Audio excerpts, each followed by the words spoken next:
Il faut qu'on soit rigoureux dans la mise en œuvre, dans le suivi, dans l'évaluation. Mais à partir du moment où on démontre que ça fonctionne, finalement, on a quand même les moyens d'être entendu. Emmaüs Défi, une histoire solidaire. Bienvenue dans la 4e étape de ce voyage documentaire qui vous propose un récit en 5 épisodes au sein de l'action solidaire de Emmaüs Défi. Au travers de ce voyage, vous faites connaissance avec des personnes au parcours de vie cabossé et qui retrouvent grâce à un travail pas comme les autres, le chemin de la dignité et de l'insertion. Vous rencontrez aussi celles et ceux qui les accompagnent dans ce cheminement au sein de ce chantier d'insertion du 19e arrondissement parisien. En sociologie, la norme est l'ensemble des règles de conduite qu'il convient de suivre au sein d'un groupe social, d'une communauté ethnique ou d'une société. Comment fait-on pour vivre dans le groupe social quand on ne connaît pas la norme ? Parce que l'on vient de loin ou parce qu'on a perdu ses repères ? Et comment fait-on pour faire bouger la norme pour que le groupe social qu'est notre société puisse accueillir aussi celles et ceux qui sont les moins armés pour y vivre leur vie ? Ce sont toutes ces questions que nous allons nous poser au cours de cet épisode. Comme beaucoup, Afizoula s'est retrouvé propulsé dans un nouveau contexte sans avoir les codes et les ressources pour y faire face. Vous avez déjà entendu Afizoula dans le 2e épisode du documentaire. Il est venu d'Afghanistan il y a 10 ans pour fuir la guerre et trouver une vie meilleure en France. Je suis arrivé en 2009. Vraiment, j'ai mal vécu en arrivant ici même en fait. Déjà, j'ai fait un parcours vraiment difficile pour arriver en France. Quand je suis arrivé en France, j'ai déposé mon dossier en tant que demande d'asile. À peu près 4 mois, plus de 4 mois, je ne me rappelle pas très bien. J'étais dans la rue, j'avais pas de logement. On m'a toujours dit qu'il faut attendre. Donc j'ai dormi à gauche à droite avec un carton. Dans la journée, j'ai cherché une couverture comme quoi pour le soir. C'est vrai que c'est pas évident, mais voilà. Et puis finalement, malheureusement aussi, j'ai déposé mon dossier. J'étais rejeté, ma demande. Je suis tombé sur l'interprète iranien. Au début, je pensais que l'interprète, il va comprendre tout. Parce que tout ce que j'ai dit, il dit « ok ». Moi, je ne savais pas qu'il ne comprend pas, en fait. Quand j'ai vu un rejet, évidemment, j'ai vu un instant social. Ils m'ont posé des questions, la raison pour laquelle tu étais rejeté. J'ai dit « voilà ». Quand il a lu, je dis, je n'ai jamais dit ça, c'est pas vrai, etc. Et fait un recours, c'est vrai qu'au début, ça se passe mal, en fait. Comme ton dossier, premier dossier, c'est très important. Et puis, j'ai essayé de changer avec au genre de choses que j'ai pas dit ça, il a mal interprété. J'ai fait un recours pour Syndia. J'étais rejeté, en fait, après 2 ans. En plus de ça, la deuxième fois que j'ai rejeté, j'ai eu une nouvelle, on m'a dit qu'il faut quitter le logement. Et vraiment, j'ai plutôt mal vécu. Vraiment mal vécu.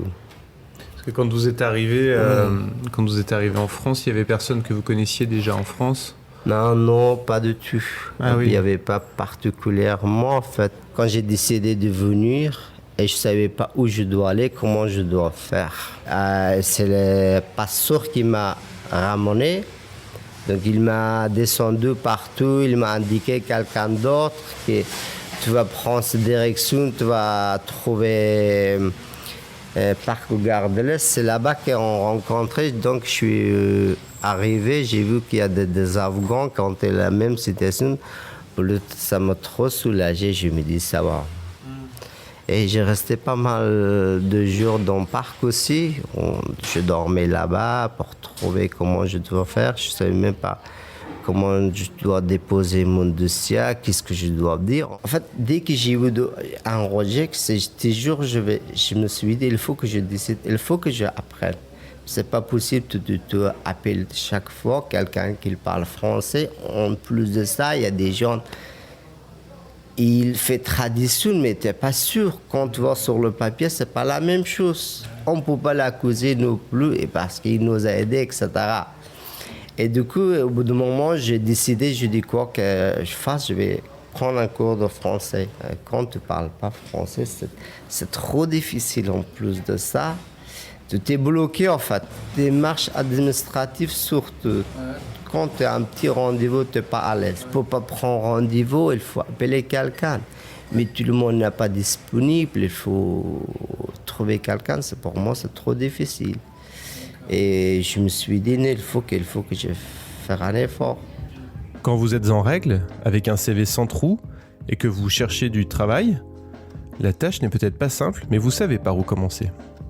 Mais quand vous venez d'arriver, que vous ne parlez pas le français, et que chez vous c'était le relationnel direct qui servait à trouver un emploi, vous êtes dans un brouillard terrible et vos options deviennent très limitées. C'est ce qui s'est produit pour Hafizoula. Et il y avait un café jusqu'à Strasbourg-Saint-Denis. Moi, je parle déjà turc. On m'a dit qu'il y a des gens qui parlent turc. Moi, je suis allé une fois, j'ai vu que les gens parlent turc. Je suis allé prendre un café, je fais un peu la connaissance aux gens pour savoir comment ça se passe. C'est vrai qu'il y a beaucoup de gens qui ont besoin de travailler en noir. Et puis j'ai fait la connaissance des gens, donc eux, ils m'ont présenté quelqu'un d'autre.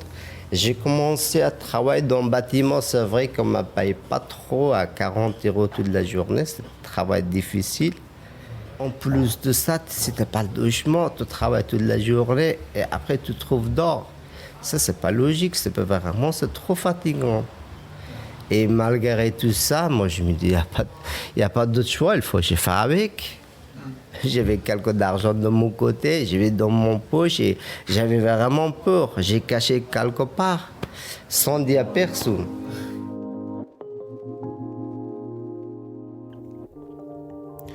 Catherine, qui est en charge de l'équipe d'accompagnement et que vous avez entendu dans le premier épisode, a une anecdote à raconter sur le décalage culturel qui peut surgir et comment faire avec au quotidien.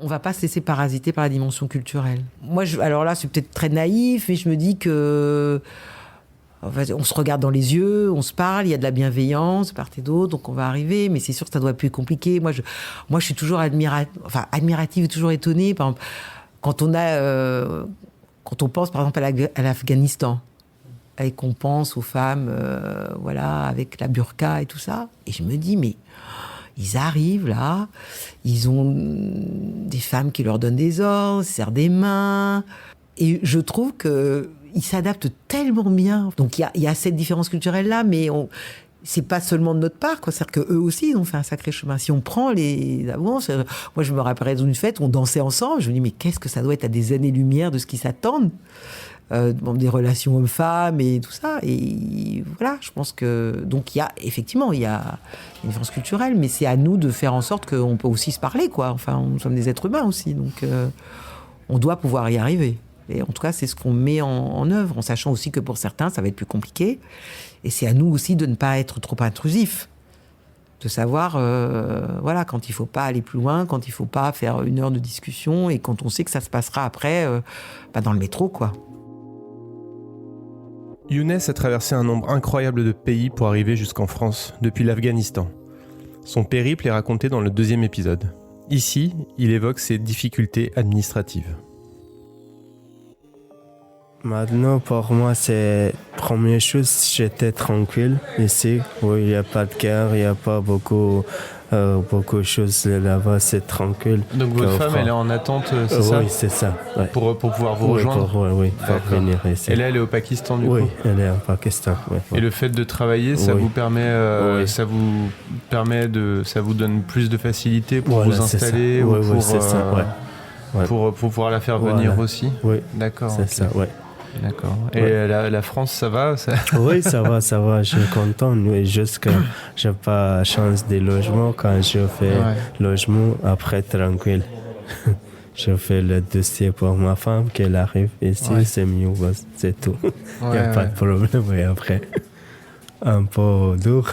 Je peux attendre patiente. Ouais. C'est ça, malheureusement. Mais c'est bien, enfin, bravo. Hein. Ouais. Bravo à vous. C'est quand même. Vous avez fait un grand chemin. Quoi. Oui. C'était chaque étape. Chaque étape, j'imagine que c'était pas facile quand même. Oui, c'est ça. Ouais. Et puis c'est peut-être plus compliqué aussi, sinon sur le côté papier, dossier, tout ça. C'est tout. Oui, j'ai dit que c'est compliqué, c'est ça. Ouais. C'est très compliqué, voilà, c'est ça.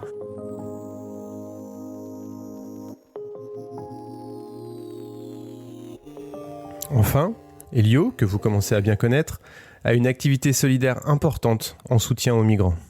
Et pour les migrants, tu travailles sur la langue aussi, du coup? Ouais, je donne des cours en direct en bas. Bonjour, la table, le rôle, le livre, le machin. Ouais. Et aussi, au-delà de la langue, de s'habituer à être en France, c'est important aussi. S'habituer d'être en France, en général...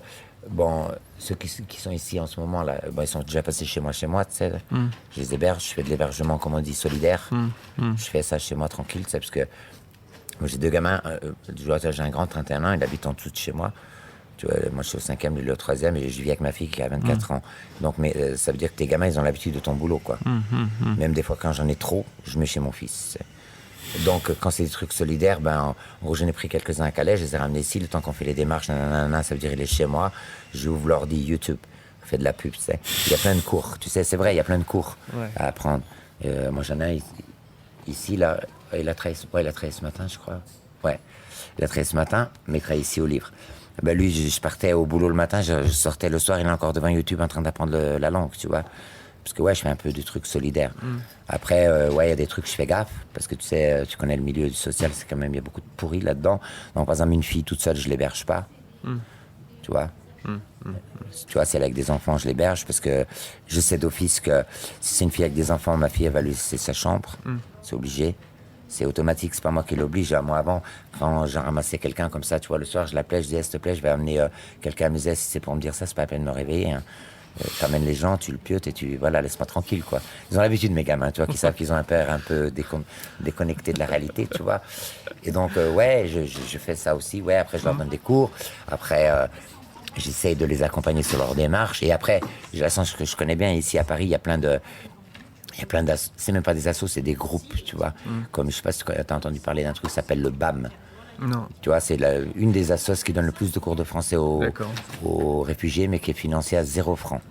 D'accord. Ça veut dire Bureau d'accueil et d'accompagnement des migrants, le BAM. D'accord. Tu vois, même là, l'État, il est contre eux, il les a virés d'un local qu'ils avaient, tu vois, aux grands voisins. C'est à la mairie de Paris, ça. Voilà, donc, je fais aussi ça, Et mais c'est dans le cadre de Premières Heures ou non, ça va dans le cadre de Premières Heures. Après, quand je fais de l'hébergement solidaire ou quand je fais la distrib de couverture, ça c'est mon temps libre. Tous les week-ends, on habille 300 personnes au vestiaire. Tu vois, la Goutte d'Or, un coup t'as envie, tu peux faire un podcast là-bas, tu vas voir. Du vrai migrant, et là c'est pas du chiquet, c'est les mecs qui viennent du périph'. C'est pas les mecs qui sont à l'hôtel, ils viennent du périph', tu vois. Donc ça nous fait habiller à peu près 250 mecs, une 50aine de femmes, enfants. Après le soir, en général en journée, j'ai des mecs qui viennent ici, tu vois. Des groupes de bénévoles, si tu veux, parce que en fait, il faut savoir quand même que le migrant, les assos, ils n'en veulent pas. Tant qu'il est sur le périph', il ne rapporte pas d'argent aux associations. Donc personne ne s'en occupe. Tous les gens, non mais c'est vrai, tous les gens qui travaillent sur le périph', tu as le groupe de soutien président Wilson, c'est un groupe un peu de Saint-Denis qui donne des repas à gogo, tu vois. Toutes les assos qui interviennent, en fait, c'est que des bénévoles. On appelle ça des groupes de soutien. Ils touchent 0 francs de l'État, tu vois. Parce que le migrant dort et il ne rapporte pas d'argent. Donc on le laisse crever comme un chien, on s'en fout, tu sais. Le mouvement Emmaüs, dans le prolongement de l'action de l'abbé Pierre, est un mouvement qui fait bouger les lignes. D'une part, en refusant l'idée que certains d'entre nous ne sont pas adaptés pour vivre dans notre monde, et en les soutenant. Et d'autre part, en faisant évoluer les pouvoirs publics pour qu'ils prennent en compte et soutiennent celles et ceux qui n'ont pas toutes les clés en main pour bien vivre dans notre société. J'avais envie qu'on vous raconte l'histoire de Emmaüs Défi, une aventure qui a démarré avec la crise du canal Saint-Martin en 2007, lorsque les tentes de SDF sont venues s'installer, quai de Valmy, à l'initiative des enfants de Don Quichotte pour interpeller notre société et les pouvoirs publics sur ces situations terribles d'exclusion et de mal-logement. Sophie Roche a travaillé 12 ans au sein de Emmaüs Défi et fait maintenant partie des équipes de Emmaüs France. Elle était présente au tout début de l'aventure et vous raconte comment tout cela a commencé. Alors le début, c'était le canal Saint-Martin, donc des gens dans la rue. Et Emmaüs France qui se mobilise parce que le canal Saint-Martin c'était quai de Valmy et c'était devant le siège d'Emmaüs France. À l'époque, Emmaüs France était installé quai de Valmy, donc les tentes étaient sous le nez d'Emmaüs France et donc les équipes d'Emmaüs France. Je n'étais pas encore à Emmaüs France à ce moment-là, mais Martin Hirsch et les équipes se sont dit il faut qu'on fasse quelque chose. Les personnes sont logées, on leur propose d'aller à l'hôtel, d'aller dans des centres d'hébergement. Il y en a beaucoup qui retournent sur le canal. Et en fait, on se rendait compte que pour certains, la solution de l'hébergement n'était pas suffisante.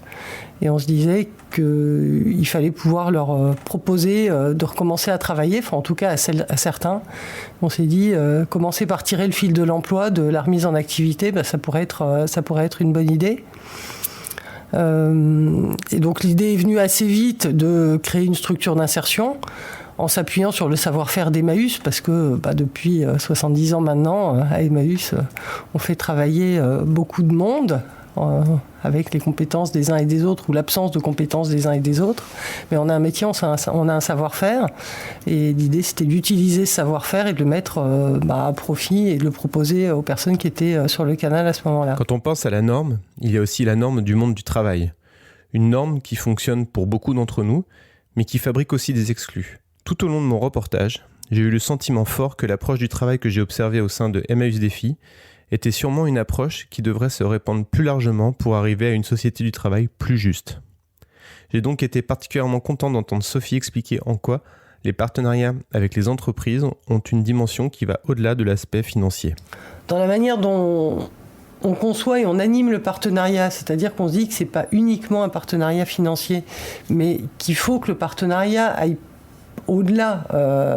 Alors c'est important et c'est fondamental pour une association comme Emmaüs Défi d'avoir un partenariat financier, mais il faut que ça aille plus loin. Parce que finalement, ça va permettre d'insuffler dans l'entreprise un petit peu ce qu'on fait, les questions qu'on se pose, pourquoi on fait ça, pourquoi des gens se retrouvent dans la rue, pourquoi des gens se retrouvent en situation de grande précarité, même si pour certains, ils ont des diplômes, ils ont déjà travaillé en entreprise, ils avaient un boulot et une maison, et puis tout d'un coup, tout bascule. Et finalement, ça permet peut-être aussi de communiquer à l'entreprise cette envie de se poser des questions sur parfois des modes de fonctionnement et de management. La question de la norme, c'est aussi la question de l'adaptation à son interlocuteur. Sophie explique comment une structure comme Emmaüs Défi, qui crée d'un côté un cadre facilitant pour ses salariés en insertion, se doit d'un autre côté de parler le même langage que les pouvoirs publics qui lui permettront d'avancer. J'avais jamais travaillé vraiment dans une structure qui avait un rôle social, une mission sociale. Pas non plus d'activité professionnelle dans l'économie sociale et solidaire ou des choses comme ça. Non, j'étais dans le grand capital. Au départ, l'idée, c'était Emmaüs France qui l'a porté, mais il y a eu d'emblée un engagement fort de la ville de Paris qui nous a promis qu'elle nous aiderait sur la partie locaux, parce que le modèle économique, il était quand même un petit peu compliqué. Notre projet, c'était de faire travailler des gens extrêmement cassés en vendant des petites cuillères à 10 centimes et faire ça dans un local d'activité à Paris au prix du marché parisien. C'était juste impossible, et d'ailleurs, c'est pour ça qu'il n'y avait pas de bric-à-brac et de structure Emmaüs d'insertion dans Paris, en tout cas avec ce projet-là. C'est un partenaire fondamental, je pense qu'on n'en serait pas là sans la ville, avec une relation de confiance qui s'est établie au départ, mais qu'il a fallu aussi entretenir sur la durée. Le fait qu'on ait ce site ici qui est quand même énorme et que la ville a décidé de nous attribuer en 2011, donc quand on avait 4 ans d'existence, c'était quand même un sacré pari qu'ils ont fait. Et alors comment on fait pour rassurer la mairie de Paris du coup ? comment on fait ? On utilise un petit peu ce qu'on a appris avant. Donc, on fait des présentations PowerPoint, c'est ça ? On fait des présentations PowerPoint, exactement. On fait des... Mais on en rigole, mais c'est vrai que moi je suis convaincue qu'utiliser le même langage dans la forme et même sur le fond, au moins de l'information qu'on délivre à nos partenaires, que ça soit la ville, que ça soit les entreprises avec lesquelles on a d'emblée monté des partenariats importants, ça a été fondamental dans le développement d'Emmaüs Défi. Moi, quand je suis arrivée à Emmaüs Défi, la première réunion, c'était un comité de pilotage et j'imaginais tout, sauf que, d'ailleurs, ça s'appelait pas encore Emmaüs Défi. Quand je suis arrivée à Emmaüs France, on m'a dit, viens, il y a un comité de pilotage. Je me suis dit, mais j'imaginais pas qu'il y avait des comités de pilotage à Emmaüs. Et puis, il y avait aussi des PowerPoint à Emmaüs et voilà. Et du coup, il y avait des business plans. On travaille et on gère Emmaüs Défi sur le volet développement, sur le volet économique, sur le volet gestion en général, comme une entreprise classique. Et c'est important, au-delà de la forme, mais parce que le développement, il a été rapide, on est sur plein de projets et on nous fait confiance. Faire évoluer le cadre légal est aussi un des combats permanents du mouvement Emmaüs. Vous allez découvrir 2 exemples de cette action d'interpellation des pouvoirs publics. Le premier concerne le dispositif Premières Heures, dont Elio nous a parlé dans l'épisode 2. Les Premières Heures, c'est quelque chose qu'on a inventé à Emmaüs Défi, qu'on a expérimenté pendant 1 an, qu'on a financé sur les fonds d'Emmaüs Défi. Et puis, quand au bout d'1 année, on s'est rendu compte qu'avec ce projet et ce programme de reprise très progressive de l'activité pour des personnes qui étaient dans la rue, on arrivait au bout d'1 an à en faire sortir 9 sur 10 de la rue. On est allé voir la ville. Et on a dit, on a quelque chose qui fonctionne, mais qui nous coûte très cher. Et le département de Paris, à ce moment-là, a dit, oui, c'est effectivement un dispositif de sortie de rue qui est intéressant. Donc, on va le financer. Et donc, la ville a travaillé sur une convention pour financer, prendre en charge le dispositif Premières Heures, qui aujourd'hui est déployé dans une 20aine de structures à Paris, et financé par le département de Paris. Et c'est vrai que c'est déjà en soi un succès. Aujourd'hui, Premières Heures existe parce que c'était un engagement très fort du département de Paris et d'Anne Hidalgo au moment du pacte parisien qui a dit il faut qu'on déploie encore plus ce programme-là. Mais ça dépend de la volonté de la maire et du département. Et aujourd'hui, si on veut aller plus loin dans Premières Heures et le proposer sur d'autres territoires, alors soit on fait le pari qu'on arrivera à convaincre les autres départements ou les autres municipalités de financer intégralement ce programme-là, soit on se dit c'est un dispositif qui mériterait d'être proposé plus largement par l'État dans le cadre des différents dispositifs qu'il propose. Et pour ça, donc, on a travaillé sur des modalités de financement de Premières Heures. Et là, on attend finalement que soit validé un petit peu et passe dans le cadre réglementaire, donc via une loi ou un décret ou ces modalités de financement qui pourraient du coup être proposées à tous les territoires. Et le second exemple traite de Convergence, un programme qui permet d'aider les salariés en insertion sur l'ensemble de leurs difficultés, santé, logement, travail ou administratif. Sophie s'occupe actuellement du déploiement de Convergence. On travaille en confiance aussi avec l'État. On s'est rendu compte, en fait, on avait décidé de s'appuyer sur le modèle du chantier d'insertion qui est cadré. C'est un chantier d'insertion, accompagne des personnes en situation de difficulté pendant 2 ans avec un accompagnement qui est défini. Et on s'est rendu compte que le modèle du chantier d'insertion, il ne collait pas forcément avec le public que nous on visait, qui étaient vraiment les personnes qui étaient dans la rue, qui étaient depuis 5-10 ans peut-être, qui n'avaient pas d'expérience, qui avaient des problèmes de langue, qui avaient des problèmes de formation, qui avaient des problèmes de santé. Et pourtant, c'était ces personnes-là, nous, qu'on voulait faire rentrer dans le chantier en se disant, ceux-là, on est convaincus que si on leur permet de retravailler un jour, finalement, ça va permettre de travailler sur toutes leurs difficultés avec le temps qu'il faut et que ça sera un bon moyen pour leur permettre de s'en sortir. Mais pour ça, il fallait faire bouger les lignes, il fallait faire bouger le cadre, il fallait avoir plus de temps pour accompagner ces personnes-là, avoir plus que 2 ans, il fallait pouvoir les accompagner sur toutes leurs difficultés.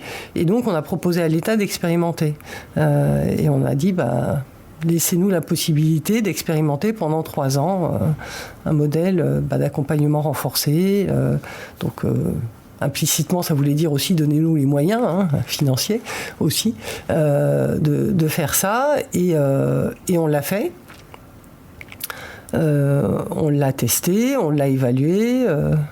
On a vu que ça fonctionnait. Ça faisait 6 ans quand même que le programme était en cours d'expérimentation. Et donc, on est allé voir l'État en disant on a un truc qui fonctionne, là, ce serait dommage que ça s'arrête. Et du coup, Convergence a été retenue dans la stratégie pauvreté pour un essaimage national sur 6 territoires. Et pour pouvoir aussi poursuivre cet essaimage à Paris. C'est intéressant, dans la relation qu'on a avec l'État, cette marque de confiance, mais malgré tout, c'est pas de la confiance aveugle. Il faut qu'on fasse nos preuves, il faut qu'on démontre que ça fonctionne, il faut qu'on soit rigoureux dans la mise en œuvre, dans le suivi, dans l'évaluation. Mais à partir du moment où on démontre que ça fonctionne, finalement, on a quand même les moyens d'être entendus. C'était le 4e épisode de Emmaüs Défi, une histoire solidaire. Une série documentaire en 5 épisodes sur l'action de Emmaüs Défi, un chantier d'insertion situé dans le 19e arrondissement parisien. Si l'émission vous plaît, n'hésitez pas à en parler autour de vous et à mettre des étoiles sur Apple Podcast.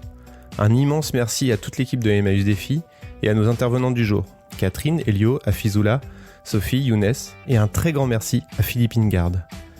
Ce récit documentaire est produit par Micro Stockholm avec la collaboration de Emmaüs Défi. L'émission est réalisée par Martin Gamara avec l'aide de Juliette Seblon.